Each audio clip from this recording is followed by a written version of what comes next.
সময়ের অমোঘ প্রবাহ বয়ে যায়। সেই সুন্দর সকালের পর আজ 7 দিন। রিচার্ড কোথায় যেন হঠাৎ করে লাপাত্তা হয়ে গিয়েছে। সেই দিন যে সকালে বের হলো, তারপর আর ফেরেনি। এতে অবশ্য কারোর কোনো ভ্রুক্ষেপ নেই। বরঞ্চ রিচার্ড না ফেরায় সব থেকে খুশি এলিজাবেথ। মনে প্রাণের সৃষ্টিকর্তার কাছে দোয়া করতে থাকে আর কখনো যেন না ফিরে, কোনো দিনও যেন সেই নরখাদকের মুখ না দেখতে হয়। এলিজাবেথ সংকীর্ণহীনভাবে থাকতে পারছে কিছুদিন ধরে। কারোর অযাচিত ক্ষুদ্রতায় হিংস্রতার শিকার হতে হচ্ছে না। মুক্তি পাচ্ছে লোমহর্ষক রাতগুলো থেকে। তবে মুক্তি পায়নি এখনো বন্দি পাঠশালা থেকে। রিচার্ড নিজে না থাকলেও রেখে গিয়েছে সব থেকে বিশ্বস্ত 2 সেনাপতির মধ্যে একজনকে। ন্যাশো রিচার্ডের সাথে আছে, তবে লুকাস বাগান বাড়িতেই আছে এখনো পর্যন্ত। মূলত রিচার্ড এলিজাবেথকে পাহারা দিয়ে রাখার জন্য লুকাসকে রেখে গিয়েছে। রিচার্ডের কড়া নিষেধাজ্ঞা অনুযায়ী এলিজাবেথের রুমের বাইরে পা রাখা নিষেধ। বাইরের খোলা হাওয়া থেকে বঞ্চিত এলিজাবেথ এখনো। এই 7 দিনে লুকাসের সাথেও দেখা হয়নি এলিজাবেথের। খাওয়া দাওয়া সব রুমে, সারাক্ষণ বাইরে থেকে দরজা লক করা থাকে। তবে রেশমার কাছ থেকে প্রতিদিনই জানতে পারেন এলিজাবেথ বাইরে আসতে চায়। ঘরবন্দি থাকতে থাকতে সাফোকেটেড লাগছে। তবে লুকাসের হাত ছিল বাঁধা। রিচার্ডের কড়া নিষেধাজ্ঞা লঙ্ঘন করার সাহস তার নেই। লুকাস আজ ইচ্ছে করে সোফার মধ্যে শুয়ে চোখ বুজে আছে, যেন বোকা জাত নারী ভাবে সে ঘুমিয়ে আছে। সেই ভাবা লুকাস আজ ইচ্ছে করেই সোফার মধ্যে শুয়ে চোখ বুজে আছে, যেন বোকা জাত নারী ভাবে সে ঘুমিয়ে আছে। যেই ভাবা সেই কাজ। রেশমা লুকাসের ঘুমের সুযোগ নিয়ে গুটি গুটি পায়ে উপর থেকে এলিজাবেথকে নিয়ে আসে নিচে। এলিজাবেথকে বাইরে বের করার সাধ্য তার নেই, তবে যথাসম্ভব চেষ্টা করছে এলিজাবেথের বন্দি দশা দূর করার জন্য। রেশমার সাথে গুটি গুটি পায়ে এলিজাবেথ সিঁড়ি ভেঙে নিচে নামে। নিচে আসতেই লুকাসকে দেখে রেশমাকে পিছন থেকে ফিসফিসিয়ে ডাকলো এলিজাবেথ। রেশমা ফিরে তাকালো। এলিজাবেথ চোখের গোল সুগভীর নিকশ কালো মণি ঘুরিয়ে লিভিং এরিয়ার দিকটায় ইশারা করলো, যেখানে সোফায় লুকাস ঘুমিয়ে আছে। রেশমা তাকালো, পরপর এলিজাবেথের দিকে তাকিয়ে চোখে আশ্বস্ত করে তড়িঘড়ি করে কিচেনে ছুটে নিশিকে দিয়ে চটজলদি টেবিল সাজিয়ে ফেলে। উদ্দেশ্য আজ এলিজাবেথকে আর 5টা সাধারণ মানুষের মতো ডাইনিং টেবিলে বসিয়ে খাওয়াবে। এই কয়দিনে রেশমা আর এলিজাবেথের মধ্যে খুব সখ্যতা গড়ে উঠেছে। এলিজাবেথ যেমন প্রতি মুহূর্তে মুহূর্তে রেশমা মা বলে মুখে ফেনা তুলে দেয়, রেশমাও ঠিক তেমনই মেয়ের মতো দেখভাল করে এলিজাবেথের। এলিজাবেথের পায়ের এবং হাতের ক্ষত এতদিনে শুকিয়ে গিয়েছে। হাতের সেলাই রেশমাই কেটেছে। শারীরিকভাবে এখন পুরোপুরি সুস্থ এলিজাবেথ। মানসিকভাবে এখনো বিধ্বস্ত হলেও এলিজাবেথ খুবই সতর্কতার সহিত নগ্ন পায়ের নিশ্চুপ পদচিহ্ন ফেলে ফেলে এগিয়ে যেতে থাকে। হঠাৎ কি মনে করে পিছন তাকাতে লুকাস তাড়াতাড়ি করে আবার চোখ বুজে ফেলে। ঠোঁট চেপে স্মিত হাসলো এলিজাবেথ। হ্যাঁ, এখন সেই ফ্যাকাশে নীলচে ঠোঁটের আগায় মাঝে মধ্যে হাসির স্পষ্ট ঝলকানি দেখা যায়। লুকাস এলিজাবেথকে টেবিলে গিয়ে বসতে দেখে ঠোঁট গোল করে গরম শ্বাস ফেলে ওদের পিছন দিয়ে ঘুরে শুয়ে থাকে ঘুমের বান্দরে।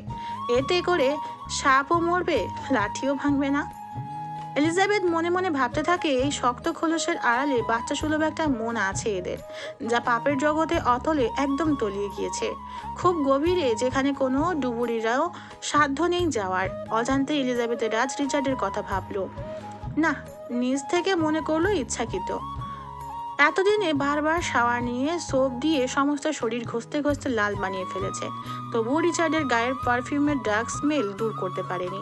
গলা, গাল, ঠোঁট, পেটের সমস্ত কালচে দাগ বারবার মনে করিয়ে দিত হিংস্র মানবের কথা। ভাবতে গিয়েও আবার ঘৃণায় মন বিষিয়ে গেল এলিজাবেথের। কানে বাজতে থাকে সেই ভয়ানক রাতগুলোতে কিভাবে কান্না করেছে, ছেড়ে দেওয়ার জন্য কতভাবে আকুতি মিনতি করেছে। কানের কাছে প্রতিটি আর্তনাদের প্রতিধ্বনি হতে থাকে এলিজাবেথের, যা একটুও মন গলাতে পারেনি সেই নরখাদকের। কিছু ভাবতে চেয়েও আর ভাবলো না এলিজাবেথ। আজ অনেকদিন পর এলিজাবেথ পছন্দের খাবার খাচ্ছে। রেশমা সকাল সকালই বেশি করে ঘি দিয়ে কাচ্চি রান্না করেছে এলিজাবেথের জন্য। খাবারের ঘ্রাণেই এলিজাবেথের মন পুলকিত হয়ে যায়। বারবার বললেও রেশমা এলিজাবেথের সাথে খেতে বসেনি। যতই মায়ের সম্পর্কে এলিজাবেথ তাকে আবদ্ধ করুন না কেন, একজন মনিব আর মালকিনের মধ্যে বিশাল লম্বা লাইন থাকে। রেশমা পাশে দাঁড়িয়ে দাঁড়িয়ে এলিজাবেথকে পরিবেশন করে খাওয়াচ্ছে। অনেক বছর পর তৃপ্তি সহকারে নিজের পছন্দের খাবার খেতে পারছে এলিজাবেথ। হঠাৎ করে গলায় খাবার আটকে যায় এলিজাবেথের। রেশমা চটজলদি পানি এগিয়ে দেয় এলিজাবেথের দিকে। পিঠে হাতের তালু দিয়ে ঘষে দিচ্ছে আলতো করে। চোখ দিয়ে পানি বেরিয়ে আসে এলিজাবেথের। রেশমা পেলব হাতে লোচনের পানি মুছে দেয়, নিদারুণ কোমল হয়ে মাতৃস্বরে বলে, আস্তে খাবে তো, দেখলে চোখ দিয়ে কিভাবে পানি ঝরছে এখন। কাপা কাপা চোখের পাতা মেলে মাথা উপরে তুলে এলিজাবেথ সরাসরি রেশমার মুখের দিকে তাকায়। খাদযুক্ত কণ্ঠে ভেঙে ভেঙে বলল, আমি কাঁদছি রেশমামা। কথাটা সোজা গিয়ে বিঁধল বৃক্ষপটে রেশমার গভীর চোখ দুটো আসলে সে জড়িয়ে রেখেছে এলিজাবেথের পা থেকে মাথা পর্যন্ত। দু হাতের আজলায় চেপে ধরে দুটি নরম গাল। সবিনয়ে জিজ্ঞেস করলো, বাড়ির জন্য মন খারাপ হচ্ছে? দুপাশে মাথা নাড়ায় এলিজাবেথ। না, চাচার জন্য। আমার কোনো বাড়ি ছিল না রেশমামা। এলিজাবেথের পরিবার সম্বন্ধে কিছুই জানে না রেশমা। এলিজাবেথও কখনো মুখ ফুটে কিছু বলেনি। রেশমা কতটুকু ধারণা করতে পেরেছে ভালোবাসার অভাবে ছিল খুব। রেশমা যতটুকু ধারণা করতে পেরেছে ভালোবাসার অভাবে ছিল খুব। মেয়েটা ভালোবাসার কাঙাল খুবই। রেশমার ধ্যান ভাঙে এলিজাবেথের কথায়। জানো রেশমামা, আমার চাচারও কাচ্চি খুবই পছন্দ। তবু চাচার নিজে অল্প খেত, বাকিটুকু আমার জন্য রেখে দিত। আমি পরে লুকিয়ে লুকিয়ে খেতাম। রেশমার গলায় অবিশ্বাস্যকতার রেশ বলল, তোমার চাচি তোমাকে পেট ভরে খেতে দিত না?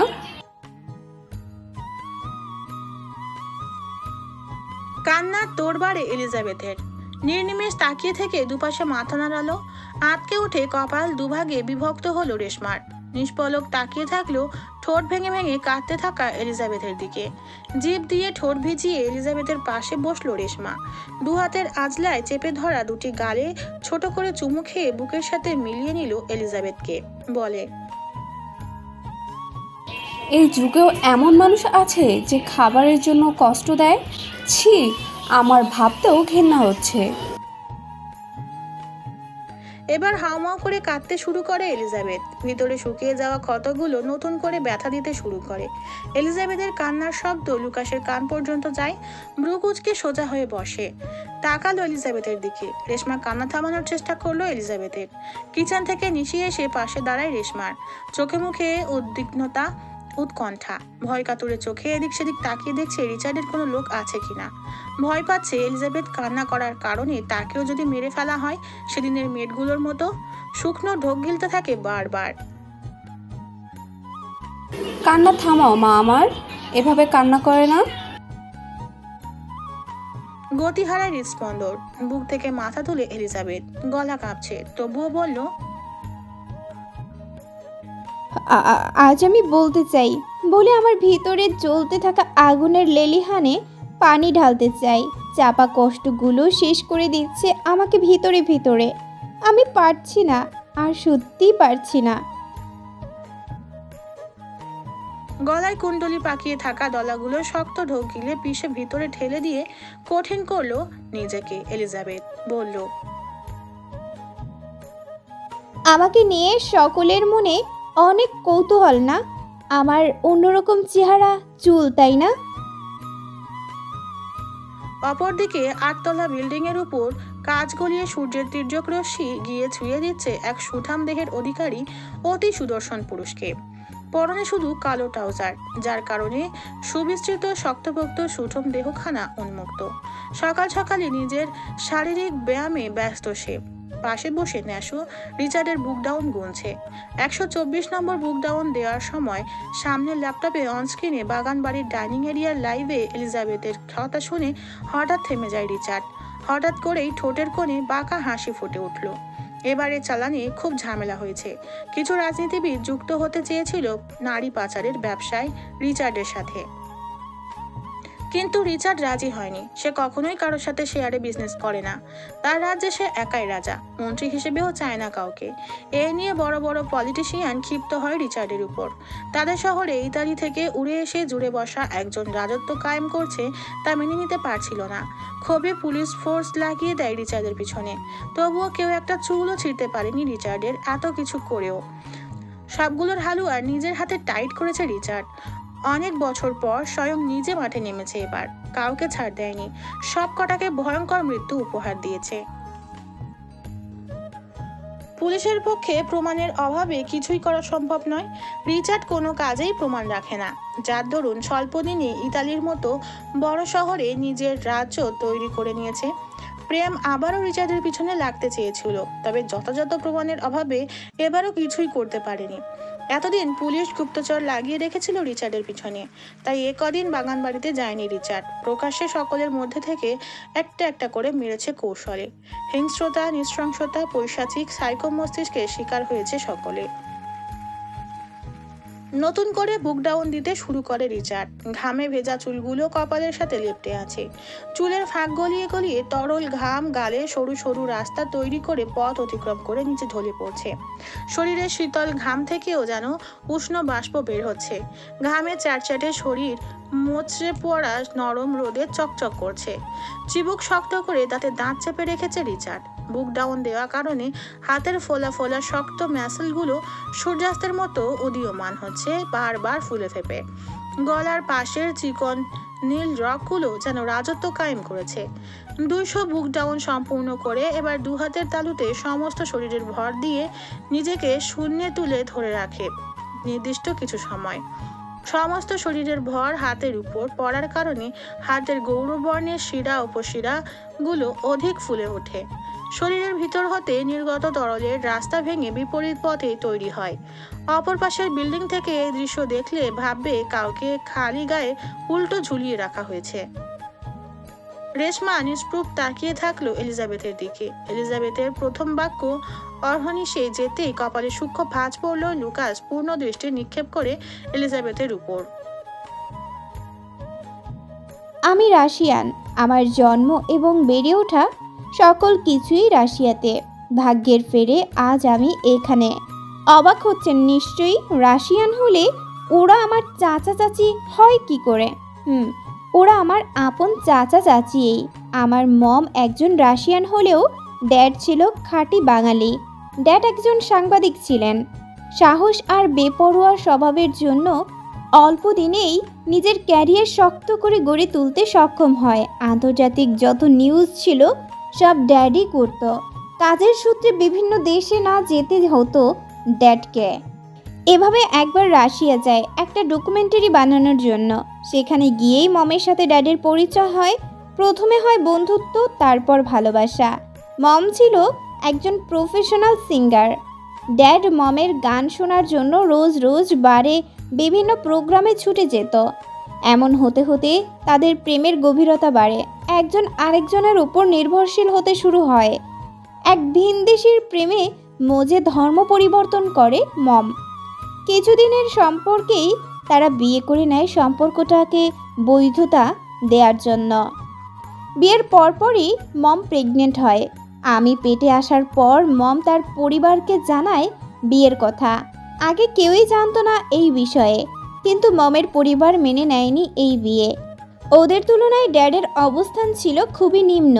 মমকে প্রেশার দিতে থাকে ডিভোর্সের জন্য, অ্যাবর্শন করে ফেলতে, কিন্তু মম রাজি হয়নি। ফলস্বরূপ ত্যায্য করা হয় তাকে। তবুও মম ড্যাডের হাত ছাড়েনি। প্রফেশনাল লাইফে মম খুবই সাকসেসফুল ছিল। মম আর ড্যাড মিলে ছোট একটা বাড়ি কিনে রাশিয়ায়। শুরু হয় তাদের ভালোবাসার সংসার। দুজন থেকে হয় 3 জন। আমি তাদের কোল আলো করে আসলাম। দেশে আমার দাদু বাড়ির সকলে বিয়েটা মেনে নিয়েছিল। শুরুতেই আমার দাদু আমার মুখ দেখার জন্য পাগল করে দিচ্ছিল ড্যাডকে, কিন্তু তখন আমি খুব ছোট হওয়ায় ড্যাড রাজি হয়নি। ড্যাড মমকে আমাকে রেখে কিছুদিন পরপরই দেশে আসতো, সবাইকে দেখে যেত। আমি ছিলাম সকলের চোখের মণি। আমি জন্মের পর থেকে মম গান গাওয়া কমিয়ে দেয়। ফুল অ্যাটেনশন আমাকেই দিত। ড্যাড তো কাজে গিয়েও মন টিকাতে পারতো না, একটু পরপর ভিডিও কল দিয়ে দিয়ে শুধু আমাকে দেখতো। সবসময় বলতো তার ঘরে চাঁদ জন্ম নিয়েছে। যখন আমার 2 বছর তখন ড্যাড সিদ্ধান্ত নেয় দেশে চলে আসবে মমকে নিয়ে। কাজের জন্য অনেক জায়গায় ছুটতে হতো ড্যাডের। ড্যাড ভয় পেত মম আমাকে একা কিভাবে সামলাবে। অনেক বোঝানোর পর ড্যাডের কথায় মম রাজি হয়ে যায়। আবারও ভালোবাসার টানে নিজের দেশ ত্যাগ করলো মম। দেশে আসার পর কিছুদিন খুব ভালোই কাটে। আমি হয়ে উঠি সকলের চোখের মণি। আশেপাশের মানুষরা দূর দূরান্ত থেকে এসে এসে আমাকে দেখে যেত। আমার লাল চুল আর অধিক ফর্সা গড়ন। মম ড্যাড সবসময় আমাকে আগলে রাখলেও পারেনি খারাপ নজরের হাত থেকে বাঁচাতে। আমার চাচাতো ভাই শিহাবের এক মামা একবার বেড়াতে এসেছিল আমার দাদু বাড়িতে। তখন 2 বছরের ছোট আমি ওনার নোংরা কুৎসিত নজরে পড়ে যাই। একদিন মম আমার জন্য দুধ গরম করতে যায়। এসে দেখে শিহাব মামা আমাকে খুব বাজেভাবে ছুঁচ্ছে। ছোট আমি সেই দিন কিছু না বুঝেও খুব কান্না করেছিলাম। মম সেদিন এই অপ্রীতিকর দৃশ্য দেখে নিজের হিতাহিত জ্ঞান হারিয়ে হামলে পড়েছিল শিহাবের মামার উপর। মারতে মারতে রক্তাক্ত করে ফেলে। ড্যাড সবটা শুনে পুলিশে ধরিয়ে দেয় নোংরা লোকটাকে, কিন্তু এতেও মমের মন থেকে ভয় ভীতি দূর হয়নি। পরের দিনই মম আবার রাশিয়া ব্যাক করে আমাকে নিয়ে। কেউ আটকাতে পারেনি মমকে। তারপর থেকেই চাচির আমার ওপর জমে থাকা ক্ষোভ। এভাবে আরও কিছু বছর কেটে যায়। ড্যাড নানাভাবে মমকে কনভিন্স করতে চাইলেও আর পারেনি দেশে নিয়ে আসতে আমাদের। একটা সময় ড্যাডও বুঝতে পারে আমার জন্য বাংলাদেশ সেফ জায়গা না। আমার রূপ আমার ধ্বংসের কারণ হয়ে দাঁড়াবে। মমের নাম ছিল এলিসা। দেখতে গ্রিক রমণীদের মতো অপরূপ সৌন্দর্যের অধিকারী ছিল মম। আমি দেখতে অবিকল আমার মমের মতো। জন্মগতভাবে মমের মতোই লাল চুল পেয়েছি আমি। সময়ের সাথে সাথে আমার সৌন্দর্য বাড়তে থাকে ড্যাডের দুশ্চিন্তা। আমাদের একা রেখে দেশে আসতে ভয় পেত ড্যাড। সারাক্ষণ ভয় থাকতো আমার রূপ না আমার জন্য কাল হয়ে দাঁড়ায়। চিন্তাই থাকতো কিভাবে আমাকে এই জগতের নোংরা নজর থেকে আড়ালে রাখবে। বাধ্য হয়ে একটা সময় চাকরি ছেড়ে দেয়। মমের সাহায্যে রাশিয়ায় নতুন একটা চাকরি নেয়। চলতে থাকে আমার সুন্দর জীবন। পরিপূর্ণতায় ঘেরা ছিলাম আমরা। 12 বছর বয়সেও মম ড্যাডের সাথেই থাকতাম আমি, কারণ ওরা আমাকে ছাড়া থাকতে পারতো না। দ্বিতীয় সন্তানের কথাও ভাবেনি তারা আমাকে পেয়ে। হঠাৎ একদিন কালো রাত নেমে আসে আমাদের হাসি খুশি পরিবারের উপর। ড্যাড তখন রাশিয়ায় কাজ করলেও বাংলাদেশের একটা কেস নিয়ে স্টাডি করছিল বহুদিন যাবৎ। কিছুদিন যাবতই ড্যাডকে খুব চিন্তিত লাগছিল, কিন্তু সেই ব্যাপারে মমকে কিছুই জানায়নি ড্যাড। একদিন রাতে কেসটা নিয়ে বাংলাদেশের প্রাক্তন সহকর্মীদের সাথে ভিডিও কলে মিটিং করছিল ড্যাড। কিছুদিন আগে আমেরিকা গিয়েছিলেন কেসের জন্য, সেই ব্যাপারেই কথা বলছিল সম্ভবত। তখনই ড্যাডের ফোনে একটা মেইল আসে। কোরিয়ার আইন অনুযায়ী 15 বছরের ভিতর যদি কোনো আসামিকে শনাক্ত করা না যায় তাহলে পরবর্তীতে কেসটা সারা জীবনের জন্য বন্ধ করে দেওয়া হয়। কোরিয়া থেকে একজন পরিচয় গোপন রেখে মেসেজ পাঠায়। সে একজন খুনি একটা ছোট বাচ্চাকে রেপ করে নৃশংসভাবে খুন করে পালিয়ে গিয়েছিল।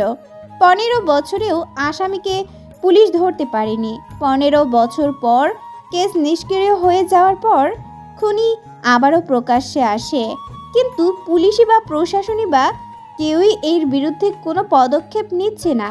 লোকটা ড্যাডের কাছে সাহায্য চায়। ড্যাড যেন কোরিয়া গিয়ে নিউজটা ইন্টারন্যাশনালি রিপ্রেজেন্ট করে মেয়েটির পরিবারকে সুষ্ঠু বিচার পাইয়ে দিতে সাহায্য করে।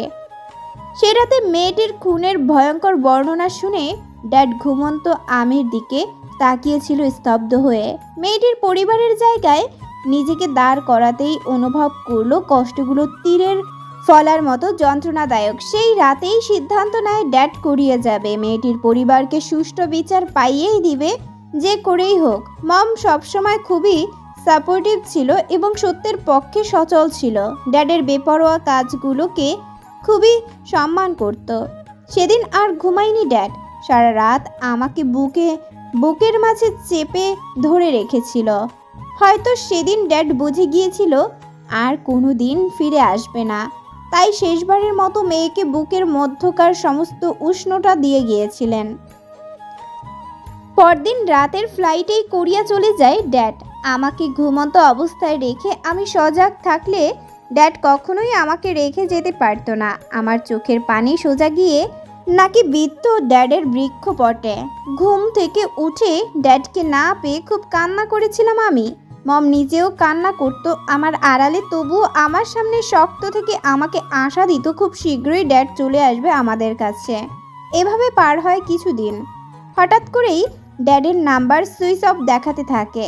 চিন্তায় পড়ে যায় মম, কারণ ড্যাড যত ব্যস্ততায় থাকুক না কেন আমাকে না দেখে থাকতে পারতো না। এভাবে পার হলো আরও 2 দিন। নানাভাবে চেষ্টা করেও ড্যাডের সাথে যোগাযোগ করতে ব্যর্থ হয় মম। ধীরে ধীরে মম নিজেও সংযম হারিয়ে ফেলতে শুরু করে। আমাকে বুকে নিয়ে কান্না করতো ড্যাডের জন্য। কত রাত আমরা না ঘুমিয়ে পার করেছি। শুধু কাঁদতাম খালি বাসায়, আশায় চেয়ে থাকতাম ড্যাডের জন্য। এই বুঝি আসলো, এসেই হাঁটু গেড়ে বসে 2 হাত সরিয়ে দিয়ে বলবে, পাপার প্রিন্সেস কোথায়? হ্যাঁ, ড্যাড আসে কিছুদিন পর, তবে লাশ হয়ে। কারা ড্যাডকে মেরে কফিনে করে লাশ পাঠায় জানো রেশমামা? আমার ড্যাডের বুক চিরে কলিজা রেখে দিয়েছিল ওরা। ড্যাডকে খুবই নৃশংসভাবে খুন করে ওরা। ড্যাডের ক্ষতবিক্ষত লাশটাও আমাকে দেখতে দেয়নি কেউ। ড্যাডের লাশ দেখে মম জ্ঞান হারিয়ে মাটিতে লুটিয়ে পড়েছিল আমার সামনে। আমি ছুটে গেলাম মমকে ধরার জন্য, কিন্তু পুলিশরা আমাকে দেয়নি মমের কাছে যেতে। দেখতে দেয়নি আমাকে ড্যাডকে। একবারের জন্য আমার কান্না কারোর বুকে লাগেনি সেদিন। এইটুকু বলে বুকে হাত চেপে হাঁপাতে থাকে এলিজাবেথ। নিশি একটু পর পর নাক টানছে। শক্ত হৃদয়ের অধিকারী লুকাস স্তব্ধ হয়ে তাকিয়ে আছে ক্রন্দনরত এলিজাবেথের দিকে। রেশমা নিষ্প্রভ তাকিয়ে আছে এলিজাবেথের পানি, তারও চোখের পাতা ভেজা। এলিজাবেথ আবারও বলতে শুরু করে, ড্যাডের মৃত্যু মেনে নিতে পারেনি মম। মানসিকভাবে ভেঙে পড়ে একেবারে। মমের পরিবার তখনও একবারের জন্য মমকে দেখতে আসেনি। পুলিশ তদন্ত করেও খুনিদের বের করতে পারেনি। একদিন ড্যাডের কাছে যাব বায়না ধরে কাঁদতে থাকি আমি। সেদিন না পেরে নিজের নিয়ন্ত্রণ হারিয়ে প্রথমবার আমার গায়ে হাত তুলে মম উন্মাদের মতো আচরণ করতে শুরু করে, আমার মুখ চেপে ধরে কান্না থামানোর জন্য। মমের পাগলামি দেখে ভয়ে আমার কান্নার তোর আরও বাড়তে থাকে। মম নিজের মধ্যে ছিল না সেদিন। আমার কান্নার শব্দগুলো মস্তিষ্ক, নিউরন, শ্রবণ ইন্দ্রিয় ঝাঁঝরা করে দিচ্ছিল। উপায়ন্তর না পেয়ে আমার মুখে বালিশ চাপা দিয়ে ধরে মম। আমি নিঃশ্বাস নিতে না পেরে হাত পা ছুটতে থাকি। যখন আমার কোনো সারা শব্দ না পায় তখন মমের হুঁশ ফেরে। মুখ থেকে বালিশ সরিয়ে আমার নীল হয়ে যাওয়া মুখ দেখতে পেয়ে হাউমাউ করে কাঁদতে থাকে মম। পাগলের মতো প্রতিবেশীদের দরজায় দরজায় গিয়ে ধাক্কাতে থাকে। স্থানীয় কয়েকজনের সাহায্যে আমাকে হসপিটালে নিয়ে যাওয়া হয়। ভাগ্যের জোরে সেদিন বেঁচে যাই, কিন্তু অপরাধবোধ মমের মধ্য থেকে যায়নি। আমাকে হসপিটালে রেখে মম বাড়ি ফিরে আসে। আমাকে রেস্কিউ করা আঙ্কেল রাতে আমাকে নিয়ে বাসায় ফিরলে দেখতে পায় রক্তাক্ত অবস্থায় মমকে। মম সুইসাইড করে সেদিন। এতদিন যাকে সে সম্বল মনে করে বেঁচেছিল, আজকে তারই মৃত্যুর কারণ হয়ে দাঁড়িয়েছিল, তা মেনে নিতে পারেনি মম। কিন্তু এখানেই থেমে থাকে না। দিন দিন মমের পাগলামি বাড়তে থাকে। হুটহাট অকারণেই কাঁদতো, হাসতো, সারা রাত বারে পড়ে থাকতো, নেশা করে বাড়ি ফিরতো রোজ রোজ। আমি মমকে দেখে ভয় পেয়ে কান্না করলে মারতো আমাকে, আবার হুঁশে ফিরলে আমার সারা মুখে চুমুতে ভরিয়ে দিত। বুকের সাথে চেপে ধরে কান্না করতো চিৎকার করে, যেন ছেড়ে দিলেই হারিয়ে যাব আমি। একা থাকতে না পারা আমাকে দিনের পর দিন পুরো বাসায় একা থাকতে হতো। স্কুলে যাওয়া বন্ধ হয়ে যায় আমার। চঞ্চল আমি হুট করেই শান্ত হয়ে গেলাম। একদিন মম সিদ্ধান্ত নেয় কোরিয়া যাবে, নিজে খুঁজে বের করবে ড্যাডের খুনিকে। জীবন ঝুঁকিতে ফেলে হলেও, কিন্তু আমার জীবন রিস্কে ফেলতে চায়নি মম। 10 বছর পর আবারও দেশে ফিরে মম। ততদিনে আমার দাদা দাদু মারা যায়, যার কারণে চাচার কাছে আমাকে ভরসা করে রেখে গিয়েছিল মম। সেদিনও আমি বুঝতে পারিনি আর কোনো দিন মমকে দেখতে পারবো না আমি। ড্যাডের মতো সারা জীবনের জন্য হারিয়ে ফেলবো মমকে। চলে যাওয়ার সময় মম গাড়িতে উঠেও আবার দৌড়ে ছুটে এসে আমার কাছে। চাচা আমাকে ধরে রেখেছিল আমি মমের কাছে যাওয়ার জন্য কান্না করছিলাম বলে। মম এসে এক টানে আমাকে বুকের সাথে মিশিয়ে নেয়। শেষ আলিঙ্গনে খুব কেঁদেছিলাম আমরা। সেদিন পথের মানুষরাও দেখেছে মমের কান্না। হাউমাউ করে কেঁদেছিল মম আমাকে বুকের সাথে চেপে ধরে। আমার সারা মুখ চুমুতে ভরিয়ে দিয়েছিল শেষবারের মতো। যাওয়ার আগে গভীরভাবে অধর ছুঁয়ে দিয়ে বলেছিল, মম ওয়েলকাম ব্যাক সুন বেটা। কিন্তু ড্যাডের মতো মমও কথা রাখেনি, ফিরে আসেনি কেউ। একটা সময় আশা ছেড়ে দিয়ে নিজের জীবনের করুণ বাস্তবতা মেনে নিলাম। 12 বছর বয়সে আবারও চাচাতো ভাইয়ের কুৎসিত নজরের শিকার হই। কারণে অকারণে সুযোগ পেলেই গায়ে হাত দিত সংবেদনশীল জায়গাগুলোতে। শুধুমাত্র চাচার জন্য বেঁচে যেতাম বারবার। হ্যাঁ, আমার চাচি কথা রেখেছিল মমের। আমাকে দেখে রাখতো, খুব ভালো মতো দেখে রাখতো। একটু পর পর এসে দেখে যেত আমি ঠিকমতো কাজ করছি কিনা। রাতে ঘুম থেকে উঠে এসেও দেখে যেত আমি রান্নাঘরের মেঝেতে শুয়েছি কিনা। খুঁটে খুঁটে দেখতো বাসি তরকারিগুলো খেয়েছি কিনা। বেশি দেখতে গিয়ে আমাকে ঘর বন্দি করে দিল, পড়াশোনা বন্ধ করে দিল। সবাই আমার রূপের প্রশংসা করত, এগুলো চাচি মেনে নিতে পারতো না।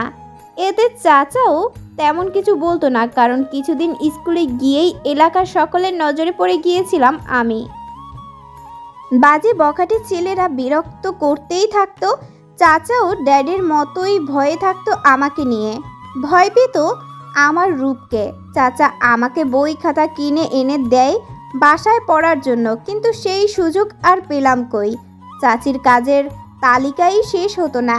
রাশিয়ান স্কুল আর বাংলাদেশি স্কুলে পড়ার মধ্যে অনেক ব্যবধান।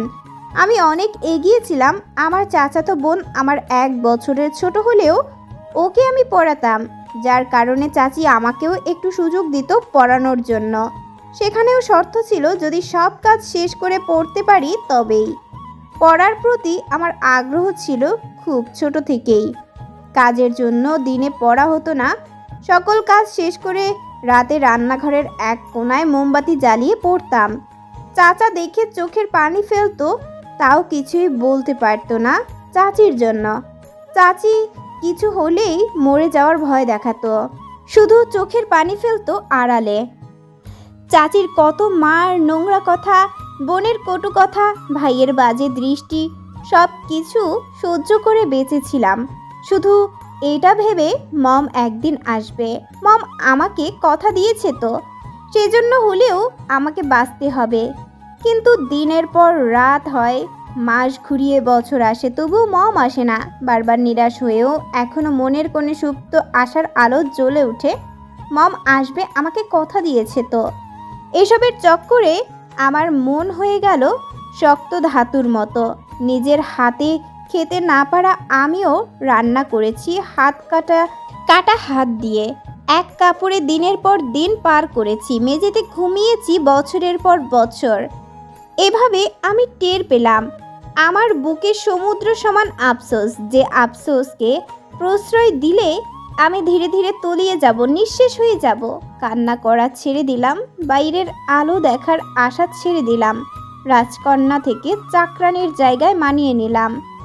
সেদিন থেকে আমি না পাওয়া আফসোসকে উড়িয়ে দিলাম। আমি ভেবে নিলাম সুখ আমার জন্য না, আমি বিধ্বংসী।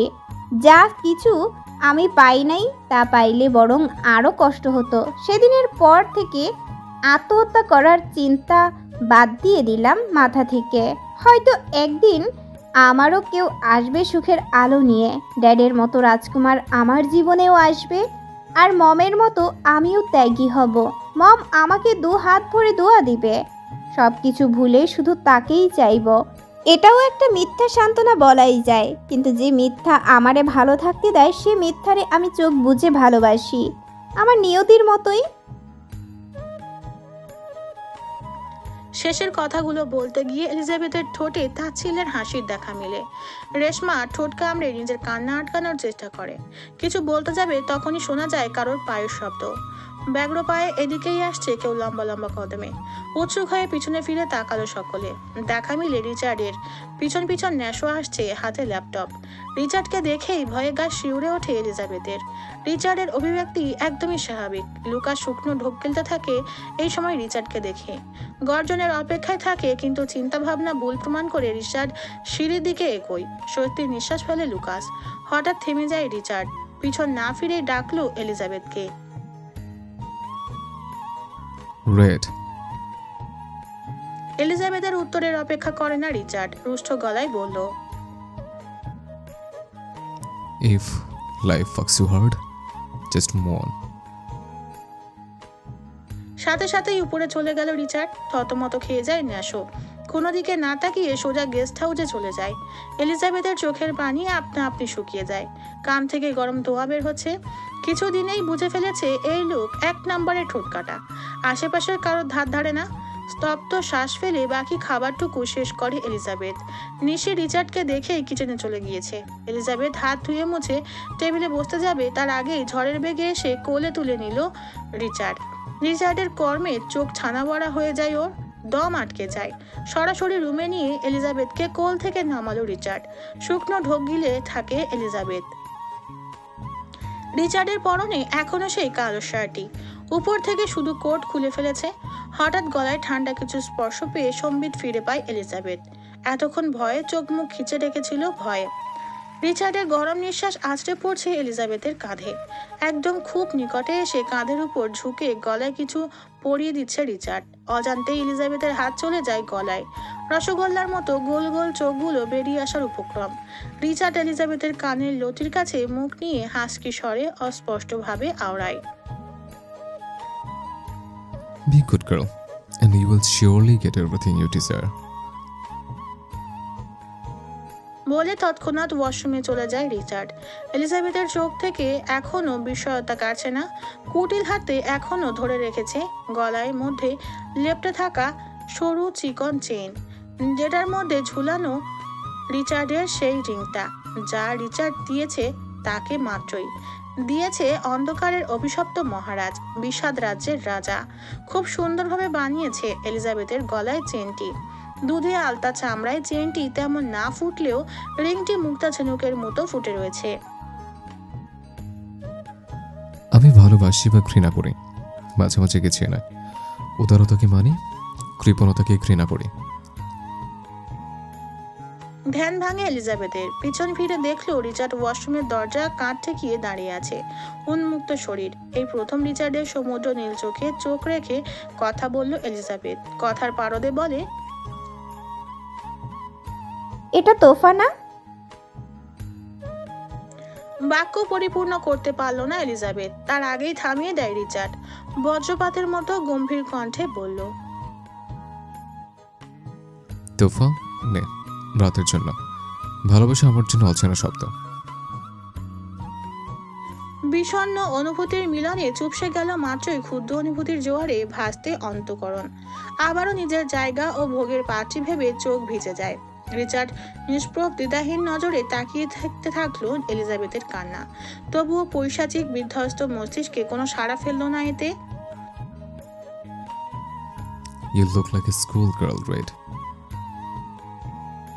অদ্ভুত প্রশ্নবান তেড়ে আসে রিচার্ডের কাছ থেকে। কপালে সূক্ষ্ম ভাঁজ পড়ল এলিজাবেথের। চোখ মুখে ফিরে তাকালো রিচার্ডের দিকে। রিচার্ডের চোখে সন্দেহ সংকুচিত হলো। এক কাঁধে ওয়াশরুমের দরজা ভর দিয়ে বুক বেঁধে দাঁড়িয়ে আছে। রিচার্ডের পেটানো শরীরের এক পলক তাকিয়ে শুকনো ঢোক গিলে এলিজাবেথ তড়িঘড়ি করে মুখ ফিরিয়ে নেয়। শক্ত গলায় বলল, I'm not. রিচার্ডের গুরু গম্ভীর গলায়, Does this mean you are an adult? I'm 20, by the way, not 19. Are you? এক পা করে এগোতে থাকে রিচার্ড। কণ্ঠস্বর ধীরে ধীরে গ্রাস হতে থাকে পুরুষালী কামনায়। গুটিয়ে যেতে থাকে এলিজাবেথ। জিভ দিয়ে ঠোঁট ভিজিয়ে বলল, I swallowed. My birthday was few days ago. I will be 31. ও রিচার্ড একেবারে এলিজাবেথের শরীর ঘেঁষে দাঁড়ায়। রিচার্ডের সংস্পর্শে স্তম্ভিত হয়ে যায় এলিজাবেথ। মুখ শুকিয়ে এলো। রিচার্ড এক হাতে এলিজাবেথের পেট পেঁচিয়ে ধরে নিজের সাথে মিশিয়ে নেয়। এলিজাবেথের মাথা ঠেকে রিচার্ডের বুকে। রিচার্ড অনড়ভাবে ঝুঁকে থাকলো এলিজাবেথের কাঁধে, দৃষ্টি লাস্যময়ী নারীর আবেদনময়ীর অনুরূপ সংকীর্ণ অংশে। আজ কিছু সময় দিল এলিজাবেথকে কাঁপাকাঁপির জন্য। So, you're perfect now, huh? No more sickness, right? I am though starving, right? পেঁচানো হাত ঘুরিয়ে এক ধাক্কা এলিজাবেথকে বেডে ফেলে দিল রিচার্ড। থুবড়ে পড়া মুখ তুলে তাকাতে তাকাতে রিচার্ড ঝাঁপিয়ে পড়ল এলিজাবেথের উপর। রিচার্ড এলিজাবেথের উপর হামলে পড়ার সময় হঠাৎ এলিজাবেথের চোখ যায় রিচার্ডের গলায়। চোখ বড় বড় হয়ে নিঃশ্বাস আটকে আসে এলিজাবেথের। গাড়ি চলছে এয়ারপোর্টের উদ্দেশ্যে। ন্যাশো ড্রাইভ করছে। পাশের সিটে লুকাস বারবার ফ্রন্ট মিরর দিয়ে রিচার্ডকে দেখছে। তারা জানে না কোথায় যাচ্ছে তারা। রিচার্ড ট্যাবে কি যেন ঘাটাঘাটি করছে সেই তখন থেকে। গলা খাসকি দিয়ে গলা পরিষ্কার করে নিল লুকাস। আমতা আমতা করতে থাকে, বলল, মানে কোথায় যাচ্ছি বস? মরতে। ট্যাবের দিকে দৃষ্টি রেখে নিরুদ্বেগ ভাব নিয়ে বলল রিচার্ড। বুক শুকিয়ে এলো লুকাসের। সে মারতে পারলেও মরতে ভয় পায়। রিচার্ড এবার মাথা তুলে তাকায় লুকাসের উৎকণ্ঠিত অবয়বে। পরপর জলদ গম্ভীর গলায় বলল, যাবে না? লুকাসের তাৎক্ষণিক জবাব, জি বস, অবশ্যই যাব। বাঁকা হাসে রিচার্ড। লুকাসের দিকে একটা টিকিট এগিয়ে দিয়ে রুষ্ট গলায় বলল, বাকিরা যাওয়ার পর বলে দেব। পরপরই ন্যাশোর দিকে তাকিয়ে বলল, ন্যাসা আমাদের নামিয়ে দিয়ে যা বলেছে সরসর সেই কাজে যাবে। মাথা নাড়ায় ন্যাশো। লুকাস টিকিটের দিকে তাকাতেই বিস্ময়ে হতভম্ব হয়ে গেল। আবার কিছুটা ভালো লাগাও কাজ করলো শক্ত হৃদয়ে। রিচার্ডের দিকে তাকিয়ে বলল, বস আপনি? আমি অন্য কাছে যাব। আর কোনরূপ প্রশ্ন করে না লুকাস। চেহারার সন্তুষ্টির ছাপ ফুটে ওঠে। রিচার্ড ট্যাব রেখে এক দৃষ্টিতে বাইরে তাকিয়ে থাকে। মাথায় অনেক প্রশ্ন, তবুও ঠোঁটের আগায় জড়ো হয়েছে রহস্যের ঘটনা।